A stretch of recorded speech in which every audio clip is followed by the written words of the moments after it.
大家好，歡迎嚟到字裏行間，我係 William。呢一集係內在對話系列嘅最後一集。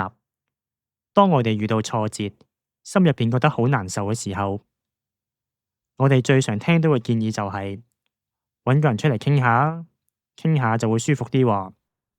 但係你一定有過咁嘅經歷，你揾咗好朋友大吐苦水當係鬧咗你老闆半個鐘工作好唔順心。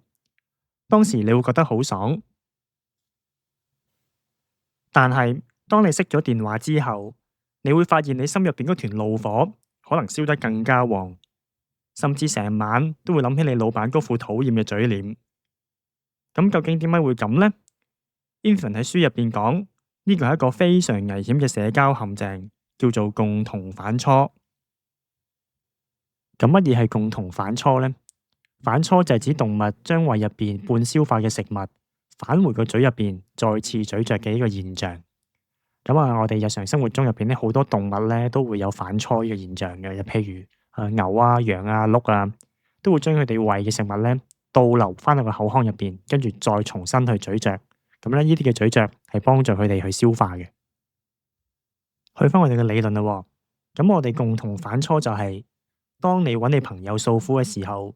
如果你嘅朋友咧，只係不斷咁附和你，譬如係啊，你個老闆咧真係好過分啊！喂，你真係慘啦，佢點可以咁樣對你啊？我相信呢啲就係出嚟同揾朋友傾偈，朋友最多同你講嘅說話啦。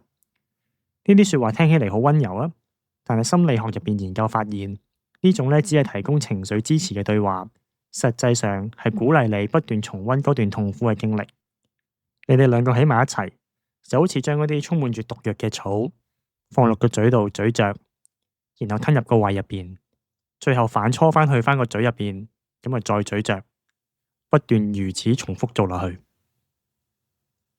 結果就係你哋兩個嘅友誼可能變得更加親密、更加深。但係細心諗下，你嘅負面情緒係冇解決到嘅，反而係被放大。你腦入邊嘅小對話，因為得到你朋友嘅認證，變得更加理直氣壯，更加吵鬧。咁樣點樣先係真正有效嘅訴苦呢？書入邊提咗一個概念，叫做隱形支持。一個真係能夠幫到你嘅傾聽者，必須具備兩種能力。第一種，佢就係要接住到你嘅情緒，俾你知道你嘅感受係合理嘅。第二點都係最關鍵嘅，佢必須可以幫你拉開距離，引導你從宏觀嘅角度去睇呢件事。舉個例啊。可能佢會講，我知道你而家好嬲，咁樣做好唔公平。但係你諗下，你之前遇到嘅問題，你都唔係可以順利解決咩？你諗住下一步點做啊？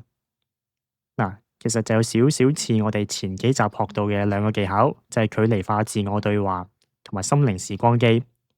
只不過今次唔係自己講啦，只不過透過你嘅朋友個嘴巴講出嚟。作為一個好嘅傾聽者，其實係唔應該陪埋你一齊喺個泥濘入邊打滾，一齊泥足深陷，反而應該係遞俾你一條繩，將你拉出嚟。好啦，去到呢本書嘅總結，我哋講咗5集，我哋學識咗對付腦袋中小對話嘅3種武器。第一，改變人稱，用自己嘅名字同自己對話。第二，穿越時間，想象10年後或者10年之前嘅自己係點樣嘅。第三，改變環境同埋社交，譬如整理房間、接觸大自然，並且揾啱嘅人去訴苦。